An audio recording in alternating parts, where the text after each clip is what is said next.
C. Correct. Why can't it be B? It's like cut We off. don't talk frames per second, we talk hertz.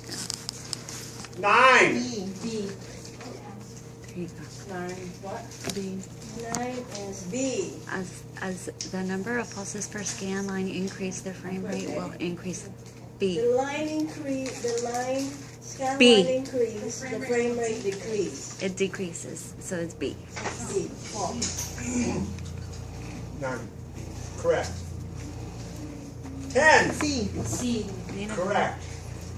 11. D. Are you sure? Yes. Okay. How about 12? A. Really? Pencil. All right. I'll go on with that.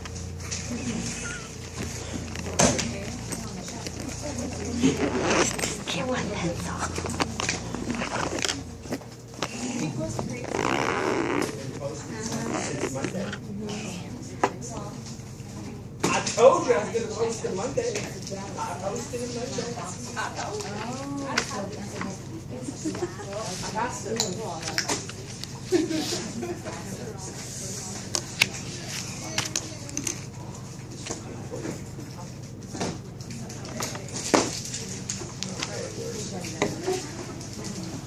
There, I started. There.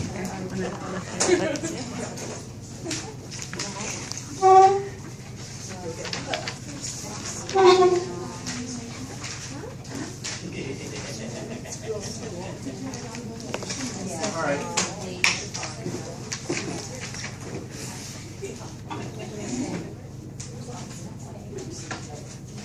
$1,001, $1,002. You take 2 seconds. All right. Two shakes. I'm not going. Shut up. What? I was kind of shut up came to me. I could have said something. Is it recording already? Were you assuming something? Oh no, I didn't hear it. All I heard was you saying shut up for yourself. It's because I sometimes have to be a little careful. Did you say shut up? No, I did. To me. To me. Not you. I don't think I've ever told you guys to shut up.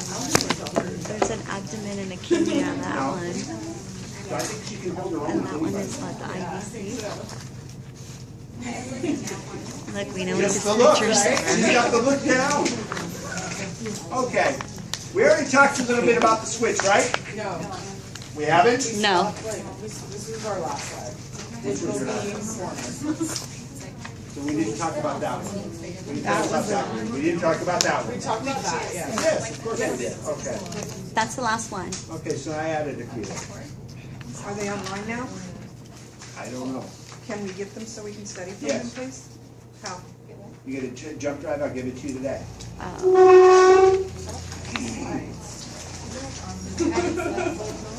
I'm just throwing different switch scenarios in. That's still pretty much the same. Okay.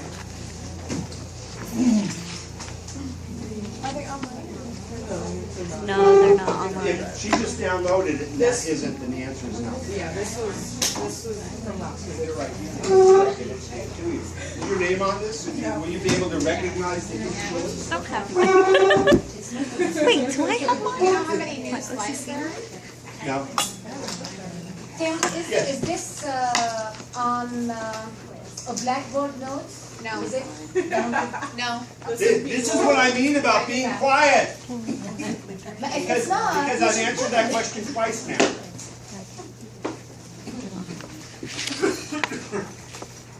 That's kind of funny tickle in the back of my throat. Okay. Here's another type of switch, but this takes it a little bit further and it adds a little bit more. Here's our transducer. Here's that switch. That switch separates the high voltage transmit from the low voltage receive. If you got a jump drive, I'll give it to you. And if you got a computer, what kind of a computer? Just a, Is it a Mac? no, it's a PC. Then I can put it on my jump drive and I can put it directly into yours if that's what you want. I have no problem with either one of those.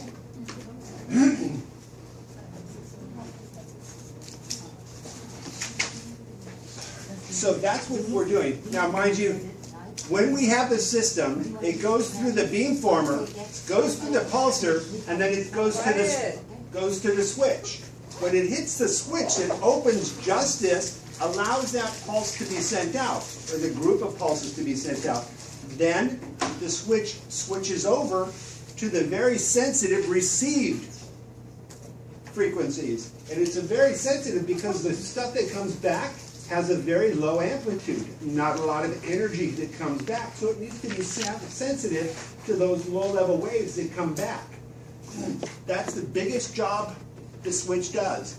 Separates, remember this, the high voltage transmit from the low voltage received circuitry. A good thing to remember. Emphasis. That's the primary job of what it's for. After it comes back, this says analog front end. This is this company. We're going to ignore the analog front end because there's a little bit different. Then it has this receive. You notice it says a beamformer again? What it does here is it's not forming the beam, it's decompiling the beam that was sent out. Remember, we had all those different funky angles. Now it has to reverse all those funky angles to get a flat image and create it. So that's what the second component does. Then from there it gets back into the system where we can do all kinds of different processes. I hope you guys have all played with some of the processes. Have you touched the button that says SRI on the GE? No. The term is called spectral reduction. It enhances different components of it. Here's also where you can do any post-processing and make changes to. One of the examples of post-processing is when it's frozen and you turn the B knob up, you brighten it. You notice you've all done that, right? Because it's on a frozen image, that's post-processing. If you did that same component on the one before you push the freeze, it's pre-processing. So here's a big hint. Anything you do after you freeze the image is post-processing. Anything you do before you freeze the image is pre-processing.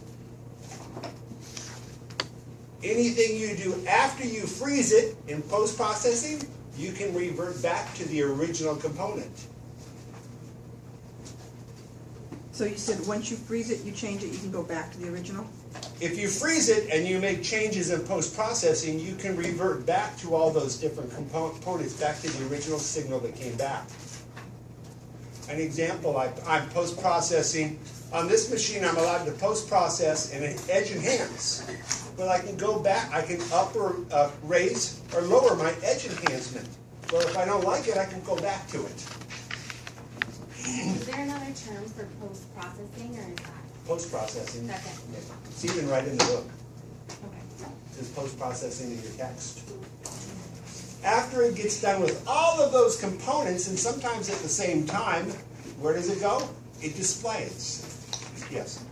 Isn't there another term in the ultrasound? Because I know we had a class on that in Vicinity. Another term for what? When you freeze post-processing and then, You're talking about read and write, and I haven't gotten there. oh, read and write, okay, sorry. I'm probably- One, read and write, one deals with post-process, and one is pre-processed. Like light scanning. Yes. Pre-process, you have to make the change before you freeze it. The other one, you can make the change after you freeze it. Then you get the display. Display obviously is the monitor on the top. And we're going to get a little bit deeper into the displays. The unfortunate thing is the boards at this particular point still talk about the CRT. Do we know what a CRT is here? Those big TVs that have really big deep depths are CRTs. Everybody these days pretty much at home has a flat screen, right? Correct. Everybody here have a flat screen at home? Anybody know what I'm talking about when I'm talking about the gun on the back of the big deep TV? That's a CRT, it's a cathode ray tube. Were you guessing at that? Yeah.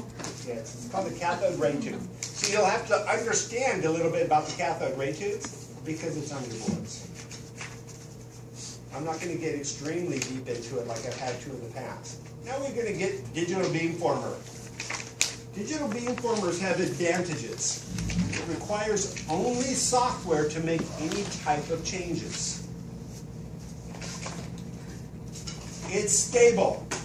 There's no mechanical parts to have to recalibrate due to wear.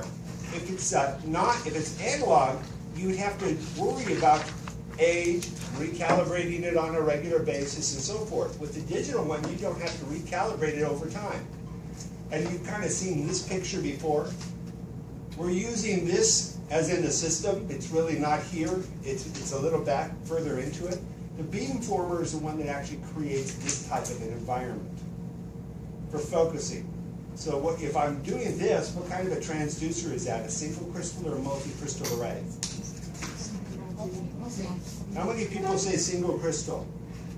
How many people say multi-array? How many people have no opinion?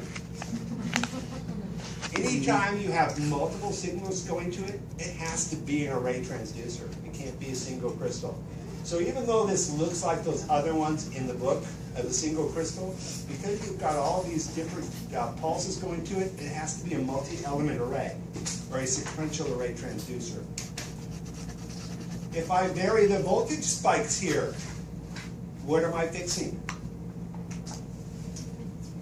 You did apodization.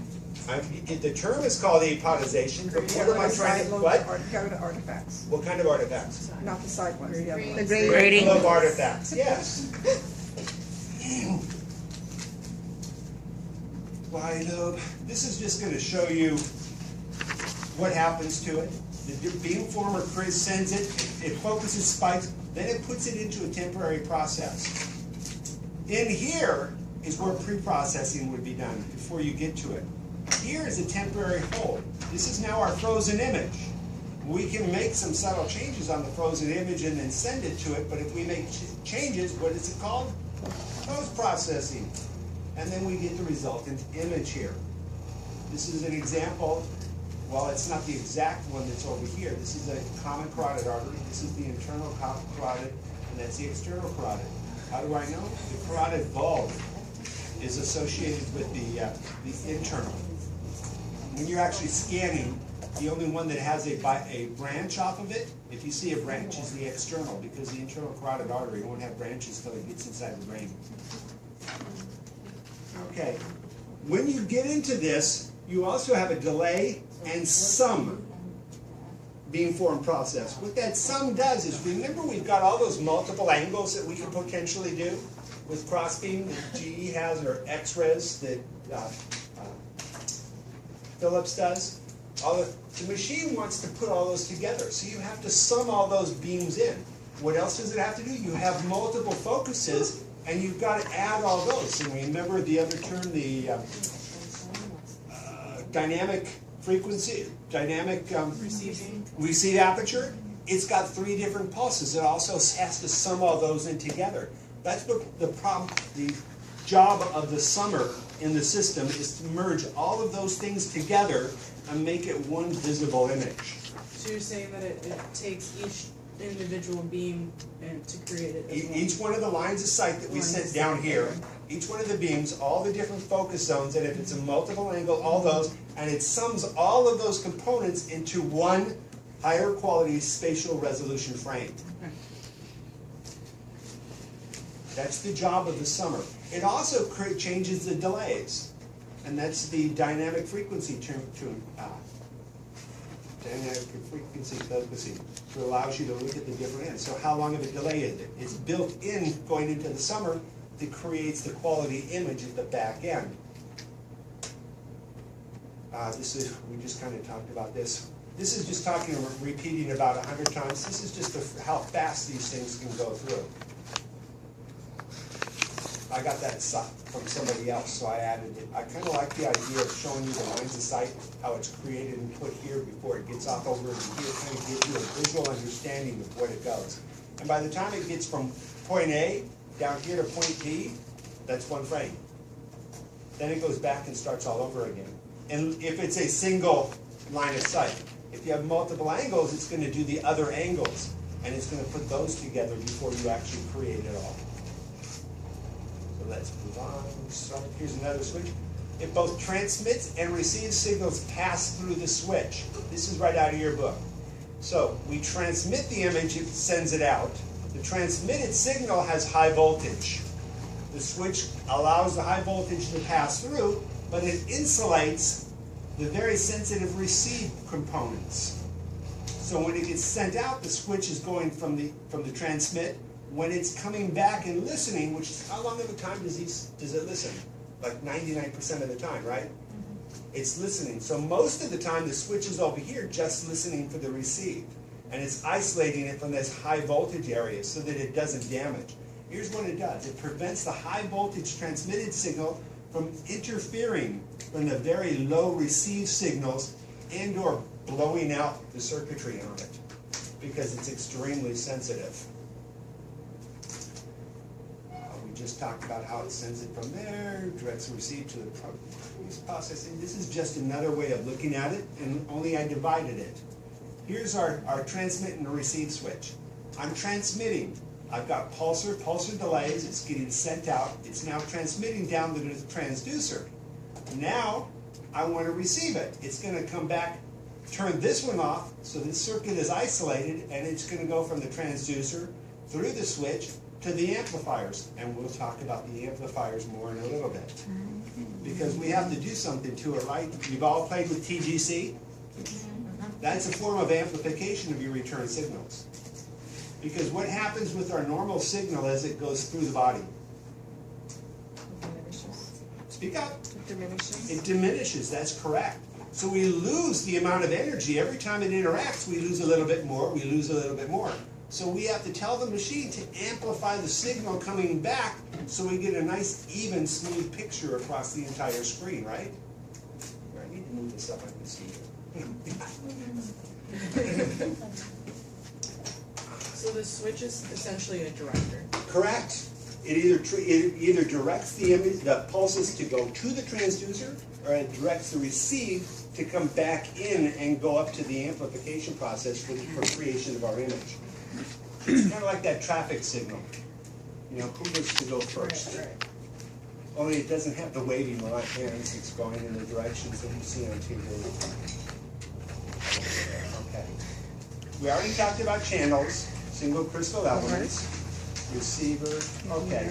This is when a signal comes back, it goes through a multi-step process. First, the signal has to get amplified. The sound has to get high enough to be able to display it, because it's a weak signal coming back. So when it gets amplified, then we have to compensate for it. We have to compensate for that attenuation, because you're going to have a high spike, then you're going to have a lower spike, then a lower spike, then a lower spike, then a lower spike. You want to make all those spikes even across, so when you're looking at the liver, it looks homogeneous. Unless, of course, they have disease. Then it's not going to be homogeneous. So we have to compensate for that attenuation. Then we have to compress it.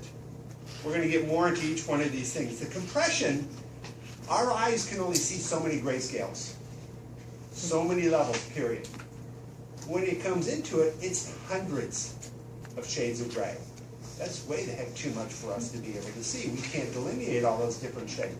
So we have to compress it and make a change. How do we make the change over there? You ever see the switch that said decibels? And I believe that one's defaulted to 72. Yeah, we did that. That's a way of compressing it to be able to visualize the different range. The higher the number, the smoother overall it looks. You lower the number, it almost It's gets... a dynamic range, right? Yes. It's compressing it in different ways, allowing you to be able to see a multitude of different things at the best quality. Then it has to demodulate it. We're going to get into demodulation. I'm not going to explain that here. I'm going to visually show it to you. The next one is we have to reject. What is reject? We want to get rid of that crap we don't want to see on our image. Anybody ever push the button on there that did reject? No? You didn't know you had it? It's a little button on that first page on the touch screen. You know what it reads? Reject. On the screen, you said? On the touch panel. It says reject. What it does, when you have a low number of reject, it starts getting rid of the low level echoes. The low-level echoes, for the most part, is going to be crap image, right? It's not going to be the higher quality ones. So we can get rid of a little bit of those. But as you get higher and higher with the reject, you start getting rid of the good echoes too. So you can actually degrade your image if you reject too much of the signal. You're rejecting some of the signal that you want to actually look at. So you just keep tapping it until you... Most people don't even touch it, but I wanted you to be aware of it, because if you're looking at the gallbladder as an example, how many of you seen the gallbladder in your colleagues here, and you notice all that little crap inside it, right? If you change the reject and up it a little bit from a 1 to a 2 or a 3, you're going to get rid of some of the low-level echoes inside it. It's just artifact. You do have to be careful, because on patients, real patients, you can get what's called sludge in there. And if you get rid of too much of the signal and the sludge is low level, you get rid of information. So it's important. The first thing you want to do with the gallbladder is to change the position of what you're looking at. If you're looking at the fundus of the gallbladder going down, you're getting elevation plane artifact and beam width artifact coming into it, and that's where some of it goes through. If you can go through just the liver and get it in a specular reflector, most of it's going to disappear. But it is a way of getting rid of most of it. And that's one of the things reject does. But see this? You need to know those orders. They do ask the question, in what order does the machine go through for processing the image? We're going to go through each one. I've Now, got a question real fast. yes. What does sludge look like in ultrasound? I can show you. You can tell us. Let me write a note. If I don't have it here, I can make that thing. Because it is important to be able to know the difference. Because when we scan each other, it really just looks like a black little, the file, like a black square. If I can't find it in some of my teaching slides, then I wrote a note here. I can bring it next week. Oh. So you need to know this order, by the way. They're going to ask you that on the boards. So let's go into amplification. This is a process where we want to make all received signals higher. So if say the amplitude, and we're just going to throw out a number, is up to the level 10, we want to make it up to 90 or 100. We bring it up. So we're going to amplify that. So what it does just doesn't amplify the high return signals, it amplifies the low return signals. So we do everything. Everything is amplified equally across the entire board. It does not alter. Remember we talked about that signal to noise ratio? It's going to amplify the noise too. So you're still going to have that signal to noise ratio. All things are amplified equally. Here's an example. Did you say, Tim, it doesn't alter? Or it does? It does not alter your signal to noise ratio. You're still getting the same noise coming back, and you still have the good original signal. This is a visual effect of what it is I'm talking about of amplifying. Here's a wave. Actually, there's two waves. This is a higher one. This is a little bit lower of an amplitude. What we're doing is we're taking this and turning it into this. That's what we're doing with amplification. We're starting off with the small return wave amplitude and increasing the size of the amplitude on each one of the waves. That's what we're asking it to do. Amplification is done in decibels. And decibels are a relative number. What they do is they compare the original signal to the final signal. You don't have to know the ranges and the various ranges in doing things with the amplification. Do I have any sense? Here it is. Receiver gain. You know what switch is for amplification on your receiver gain? Over here? The B button. That's your receiver gain. So you're amplifying it. That's what the B button does. It amplifies all the signals that are there.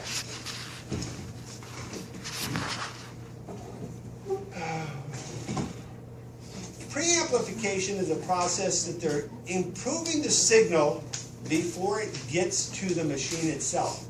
And some of the components they're able to do with that is with the ones that are built into the transducer itself. You're going to amplify the signal as it is received by the crystal. There's a little circuit board in each one of them. You notice how fat I pulled this one out because I was trying to do something with it. You notice how big and fat this sucker is? If I took an x-ray of it, I'm going to have a circuit board in here. That's where my preamplification does. It also does a little bit of other things, but it can do it right into here in some of the transducers. So it doesn't lose the signal as it goes across. It goes through here. And you can preamplify it into this system before it even gets into the machine itself.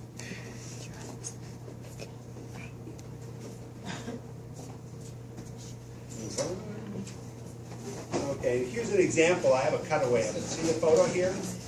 See the computer circuitry here? That's where the process is actually done. That's one of the reasons why the transducers are a little bit bigger now and bulkier, because they're doing this. They're actually, in some machines, they're actually digitizing the return signal. They're changing it from the analog signal that comes into it, and you don't have to transmit the analog signal all the way through, and they're digitizing it at this component here for the same reason. One, they can run it through the wires that are much smaller. The second one is you don't have to have as much insulation on the wires because it's not going to be degraded by any outside influence. It's digital. A 1 is a 1, a 0 is a 0.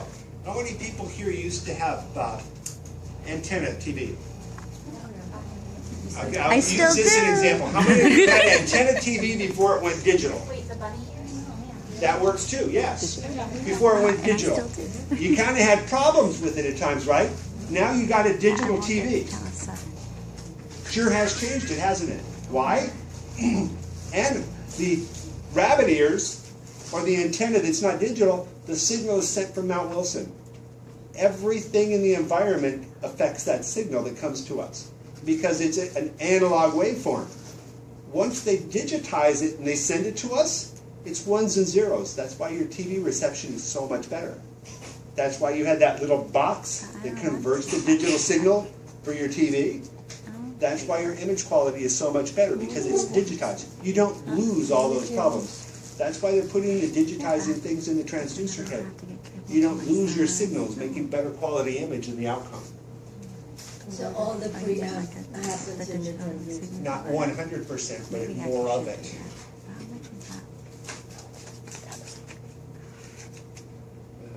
We talked about that. Compensation, yeah, we've already talked, as it travels through the body, we know it goes through attenuation. As it attenuates, what's it converted to most of the time? Heat. Yes, heat. The deeper you go, the more it attenuates. By the way, that was good. Thank you. You all knew that though, right? Yeah. Forgot it for a bit and then remembered Most it of it again. is turned into heat. So, why don't we just up the power if we lose an awful lot of signals? Burn. Yeah, we burn the patient out. We don't want to do that. So what we want to do is we want to create a nice, even, uniform image.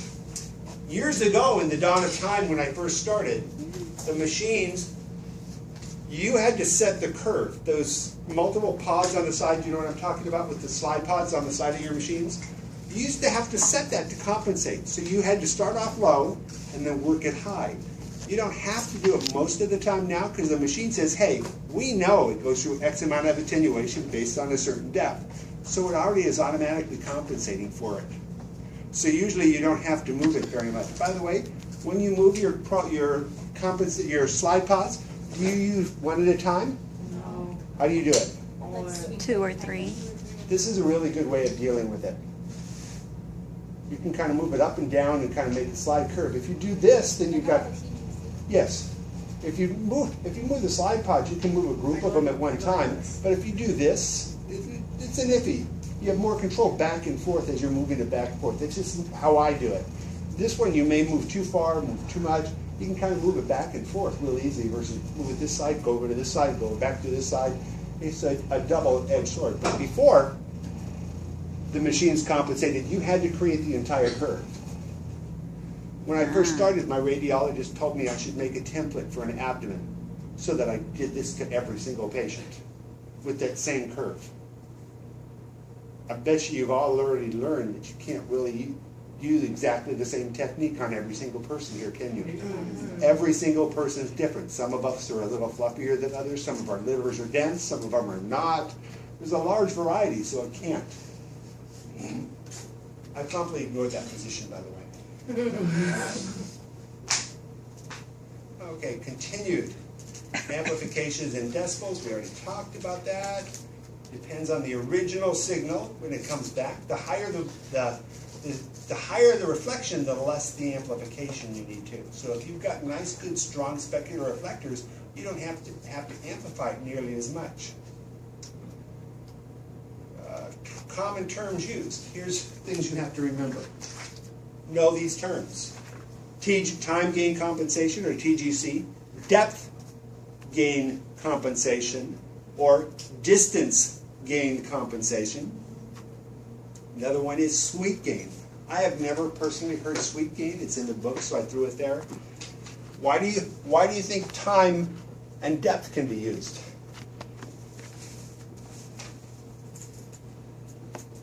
For the frequency you have to use. Go ahead. Frequency. But part of the frequency, it has a little bit to do with that. The machine says it travels at a certain time, doesn't it? 1,540 centimeters a second, right? That's why you can call it time. Well, you can also say depth, because if you set it at 20 centimeters, you're changing the TGC, but you're dealing with depth-wise instead of saying time. Well, at X depth, it takes X amount of time to deal with it. They want you to know TGC and DGC. Sometimes one or both show up on your boards. I am never going to use sweep gain, so you can ignore that one. Yes, ma'am. I think I missed something. You said it's the time gain compensation, the TGC, and depth gain compensation. Did you say distance gain compensation? Depth or distance is Depth kind of or the same thing. Okay. Distance and depth. If the distance is 20 centimeters, your depth is 20 centimeters.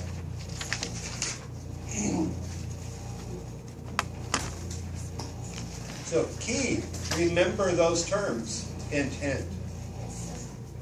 So.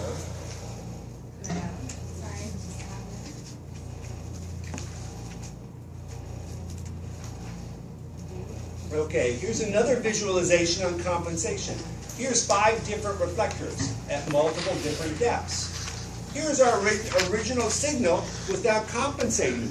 So we're going to get a nice high spike, one that's not nearly as high, and now it's getting further and further attenuated. So we got the returning pulse is a lot weaker. So what do we need to do? By compensating for it, this is what we want to do. You see how we changed these pulses to become even all the way across.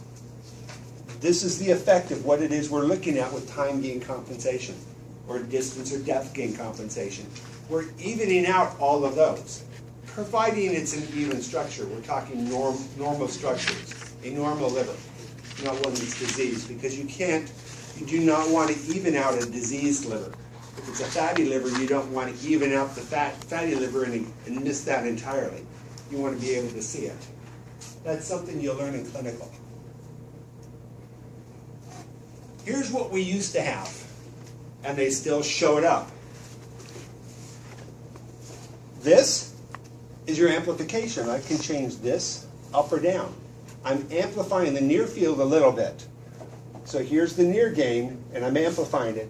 Then I say, okay, I want to increase or ramp up it, and here it is right here. I'm now making a large amount of amplification at this end. Now I've cut off here, and I can't do any more amplification.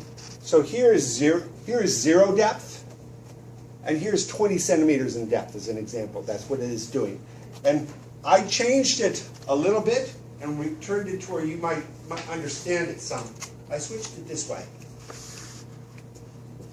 To where here's where your transducer is, and here's the near field. And then you start increasing your TGC, which you would do on the knob as you're bringing it off to one side. There are times I've actually reversed the TGC curve on this and decreased the amplification in the far field because the machine overcompensated for it automatically, and I don't want as much as the machine is telling me to give it. So I have actually reduced it at times. So don't assume it always has to go up a little bit. Sometimes you actually drop it down.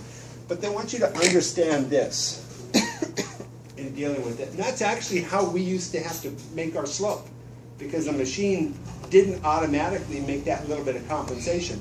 Now, it's almost a straight line, isn't it? When you scan most of your colleagues in here, that curve, it almost goes in a straight line. Very seldom does it go right or left, does it? When you get into people that have bad disease, you'll start making some changes. See, I put a nice transducer here. You've got the near gain. Then you've got a little bit of a delay. Then it starts going into the slope. Here's the near field. We got fairly strong pulses. We now want to increase it, and that's what this is doing. We're increasing the amplification as it's going deeper because we're getting a higher and higher attenuation. The knee is where it stops the amplification. We can't amplify anything any far, and that's the maximum amount of amplification we get when we do the far max. So that's the cutoff of what those mean. And I'm just showing you this. You notice here, they actually show you that little extra curve at the top. Did you guys ever notice that on the GD? No. This machine have it? I'm curious. Did I say you can get up out of your chair? I'm kidding, ignore me. Nope. That's my Logic 9. It has that on top. The E9 doesn't have it. So, let's move on. Now we want to compress it. Here, see that red number right there? That's a really good number to remember. That's why it's in red. For compression? No, right here. The human eye has a finite number of shades of gray we can see. 20. You guys can tell her that. We have a joke. What's your job? She just said something this morning about there's 50 shades of gray. 50 shades? So I was looking back at her and she's gone. You're going to have to say, should we go back to this and ignore it as soon as you do it? Coming out February 14th. There's actually hundreds and hundreds of shades of gray, but we can't delineate all those shades of gray.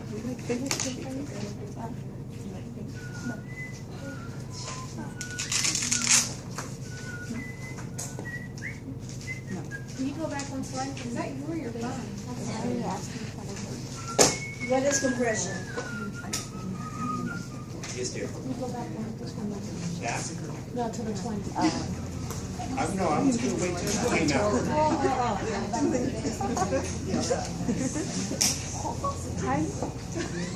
What, is your phone more important than my conversation? You're taking a break, so I'll take one. Okay. Now, what did you want to say to her? Here, read this. Never really written about 50 shades of gray. Memorize number 20. 20 of them? Okay. We can only really delineate 20 shades of gray appropriately. But our machine can see hundreds of shades of gray. So we have to compress the data in a way that allows us to see all those different shades of gray in an appropriate manner. So what we first, if we're going to do a straight linear compression on everything, we'll use the number 1 to 100 and we'll try to bring it down to 10. The first 10 shades can be compressed down into 1 shade. The next 10 shades get to shade number 2. The next shades get to number 3. So you're taking each one of them into 10, and we're compressing it down to just 10 different shades of gray. So we're linearly compressing the data 10 to 1. That's what it is they're looking at. But you can also skew it in many different fashions. The machines are set up, and you probably didn't know that you can do it, but you can, to look at it different ways. When you look at a carotid, the carotid has 3 vessels. 3 layers. How many people can test? How many layers to an artery? What's the names? Go ahead. Our toes. That would be more testicle, Alberginia. Go on. Our toes, that was- Intima, media, and advantagia. Yeah, we have one. There's 3 different layers. Well, why do you need 20 shades of gray to see 3 layers? You don't. So the machine is going to default when you use the predefines into skewing all those shades of gray into only like maybe 5 or 6 to be able to delineate vascular better. The liver, on the other hand, you're going to want to see all those shades of gray. So the machine will automatically skew the way it compresses the data to allow you to see all those different shades of gray for the different disease processes. That's when they set up your machine, and that's where your predefines help for each one of it. It helps modify and fix that just a little bit. So this one we cannot adjust. It was a system. You can adjust it. Oh, We can compress it into a lot of different fashions. That's changed. Great, we just talked about that. Move on. When you look at the left side of each one of the monitors, did you notice that there's kind of like a line of gray showing down off to one side? No. No? Oh, wait. Yeah, on the picture.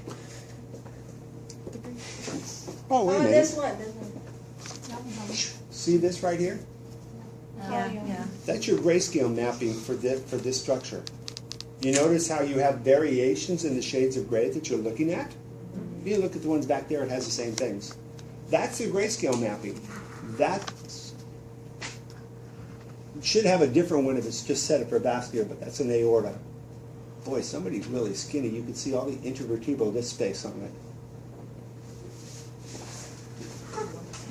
So that's what mapping does. You're wondering what I'm talking about, aren't you? The intervertebral disc space.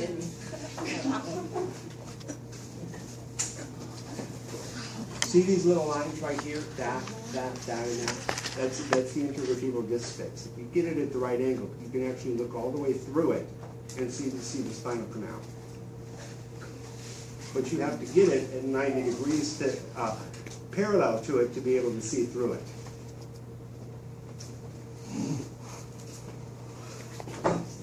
Okay, that's what mapping does. I'm going to show you more pictures of mapping and how things go. What this does, here, what do we show? What did we just say about the machine? Dynamic range. Dynamic range. That's how you actually can change the fashion, is the image, by changing your dynamic range on how many shades of gray. The lower you do your dynamic range, you can actually go to black and white, and that's it. The higher the dynamic range, the smoother it's going to be, the more shades of gray you're going to display, and sometimes that's harder for you to delineate. We don't use log compression, we use the term dynamic range. I don't believe they talk about log compression anymore on the boards. They talk dynamic range. You've all seen it, right? The dynamic range? Yes. Yeah. What this one does for dynamic range, where the adjustment is. You've seen that one, and you use this one. Pressure allows to visualize different tissues within these dimensions. Pressure at the bone without altering the ranking between signals. Largest signal means largest, smallest means smallest. Mathematics of compression are discussed in chapter 16, dynamic range. I just like, yes. Compression, one that is integral in the system. The other is S. Compression changes the grayscale characteristics of the image.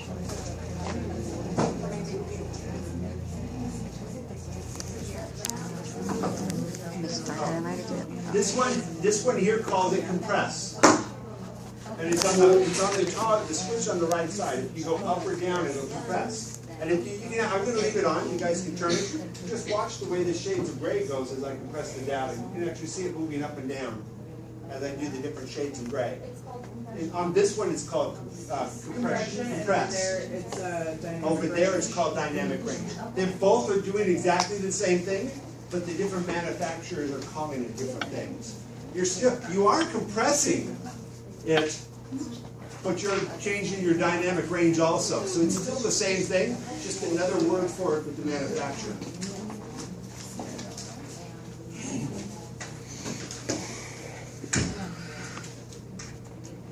Okay, weak signals, we already talked about that.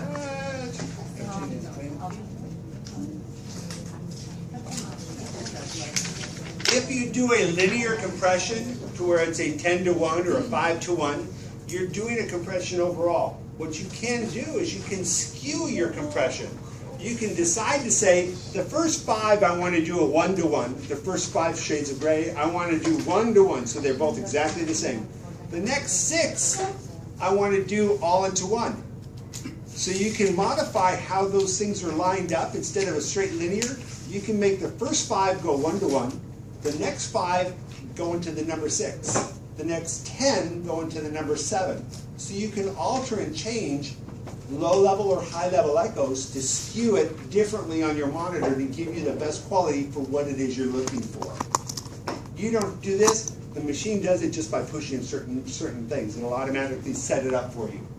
Most machines are set up to do it that way when you change to the different type of structures you're looking at.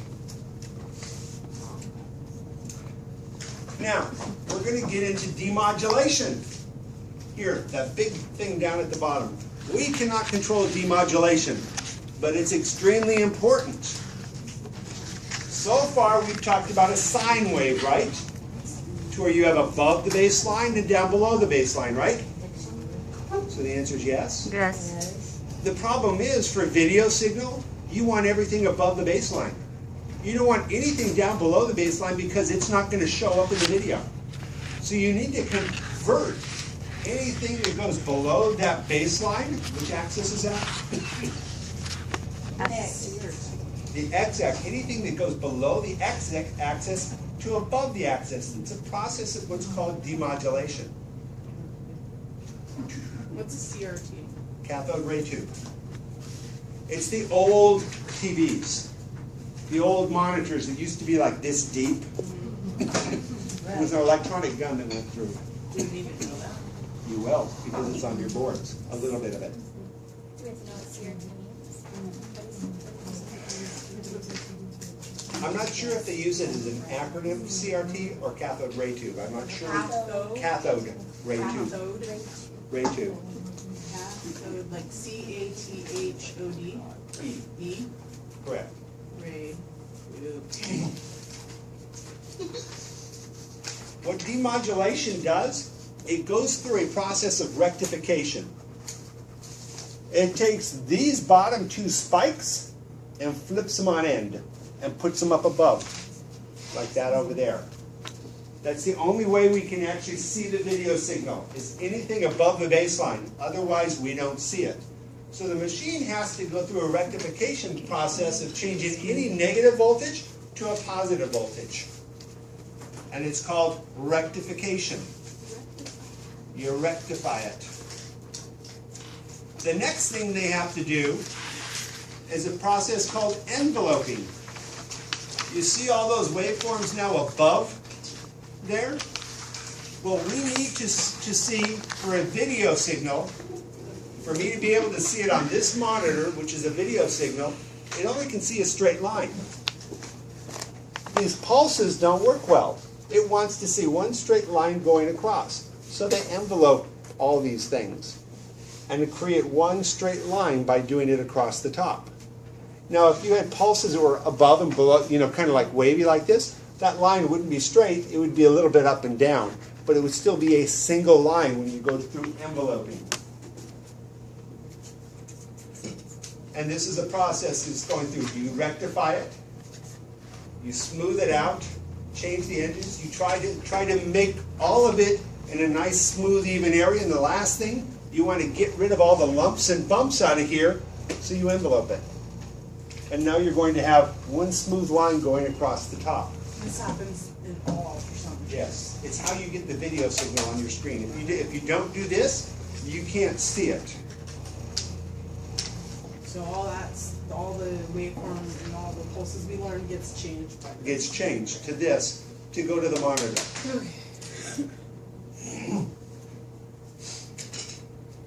Now, reject. Rejects, we already talked a teeny bit about it at the beginning when I did it. You want to get rid of some of the low-level echoes.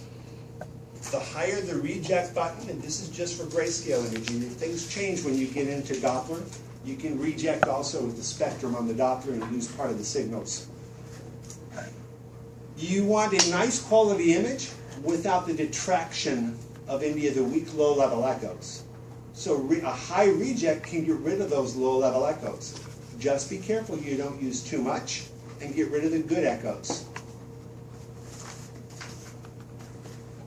There's not a lot of time. I should have tried to set it up over here first so I could turn it on. So too much rejection can degrade the image. Exactly. You're right. It's kind of like a relationship. Too many rejections and it can degrade your relationship. Yeah. I'm married. I'm used to being rejected. Yes, my wife knows I pick on her all the time. Yeah, video proof. Oh, she knows it. She can find it on YouTube.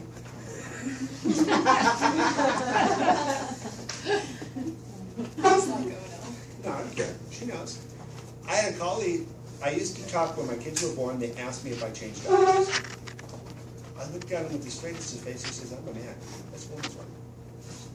Oh, they were so pissed at me. So they told my wife. You know what my wife said to her? Yeah, so what else is new? Image. Of course I changed diapers. They're my kids. I used to get mad at my mom because she would say, oh, you're babysitting? Mom, they're my kids. You don't babysit your own children. You babysit somebody else's. But she was of the era that the woman did all the womanly things, and that was one of them. I used to get mad at my wife for waking up when she was at home for make me breakfast. Why the hell are you getting up in the morning? Why don't you sleep in? Because she wants to. So she gets to wake up at 6 in the morning when I go to work and stay up all day. It's crazy. Nap in the afternoon. What? She takes a nap in the That way she afternoon. can get it out. Why are you watching soap operas and eating bonbons? Even better. She does watch soap operas, but the table thing, like go through all the junk you don't want to see in about see it in about 2 minutes now. Okay. So what reject does for you is to get rid of those low-level echoes. Most people or most sonographers don't even touch it. A lot of them don't even realize they have it. It can help you with some things. Is it necessary? It's helpful a great deal. You can fix images that are of suboptimal quality. Like if you have, say you have, gas from the bowel. Can you do Gas that? from bowel you can't get rid of. Okay. Gas from bowel is the strong reflections that you're getting out from it. You can't get a reflection. You can't get rid of reflections with No, you can't get rid of the gas reflection. What you can get rid of is the elevation plane, the gradient of artifacts that's in it, those low-level things from the elevation plane bringing it in, or the grading loads bringing in some of those artifacts. You can get rid of it. When they show you, when you do your gallbladder, up the number on here. I think it's 1 to 5 in reject. Up the number. You can do it post-processing, by the way. So you can acquire your nice image, and you can go up to 5. Say, well, that looks like crap. Go back to 1. So you can just see it. And don't tell Cindy I said that if she gets mad at you. Tim, did you say But- it's rid of low-level echoes? Or Yes. It'll get rid of the lower level first. And if the good quality image is a low level echo, it's going to start getting rid of those as well. So you have to be a little careful by using too much of it. In vascular, you can get rid of reject because you're going to get a lot of funky reverberations inside the vessels themselves on some vasculature, superficial. And reject can help get rid of some of those as it goes.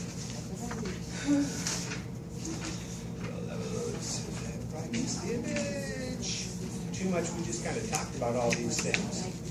This is another one of those. We have the control. So we have to make the decision on what we think we want to do, what is appropriate or not appropriate. Now, we've already talked about filtering somewhat. Remember we had that cutoff to where we want to see just the center frequency?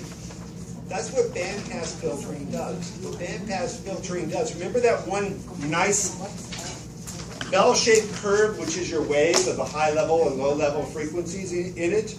What a bandpass filter does is it says, hey man, I only want to listen to certain frequency ranges. So it'll take that wide range and it'll bring it into here and say, these are the only ones I want to see.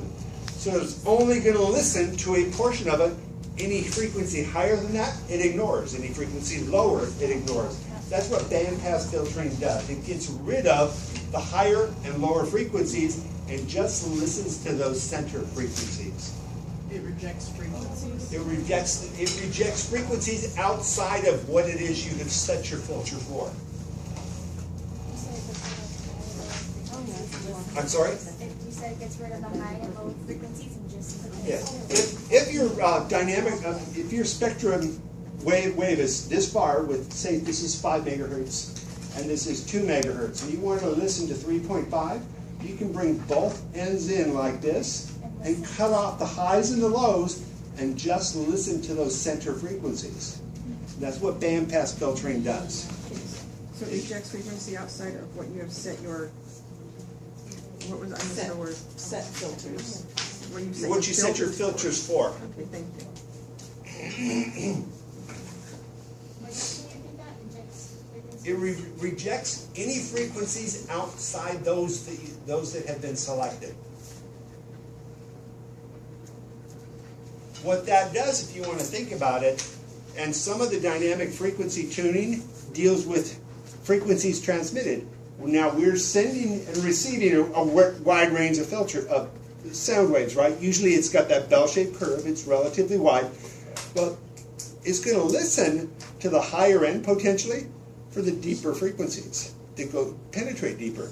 So you can filter out the near field ones. You don't want the deeper ones because it's giving you a different quality axial resolution. You want the higher frequency.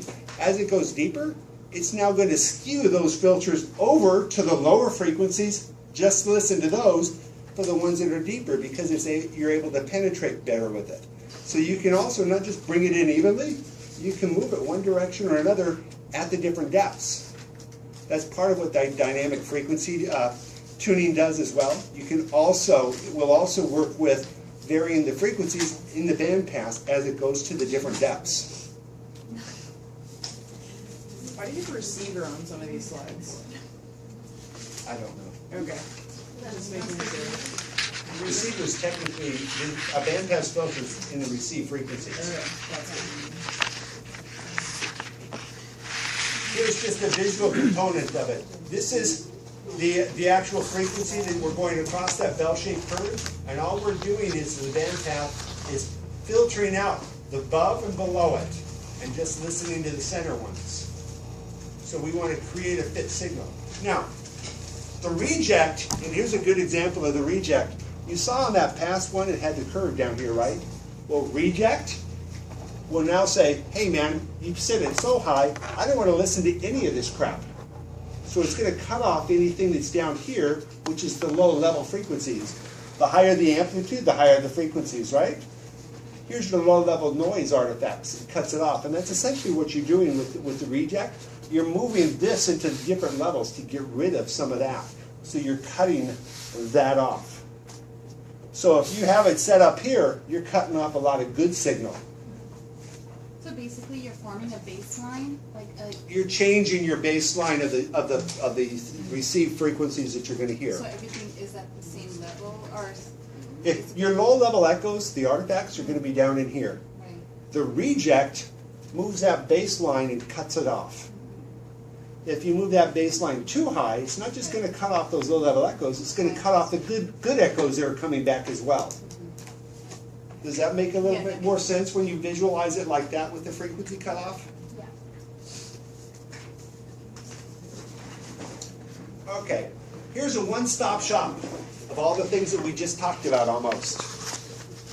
Look at all these things here, and here's another way of looking at the reject. and it's oversimplification. You start off with the wave, you amplify it, you compensate for it, you compress it, you demodulate it, but hey man, this is a low-level echo. This is kind of a crap pulse right here. I want to get rid of it. So you reject it and you get rid of the reject. Now mind you, it's also a little higher than what you would think is for low level. It's just oversimplification of it. But what you did was you set your parameters to cut off the low-level echoes, and the machine was cut to where this is a low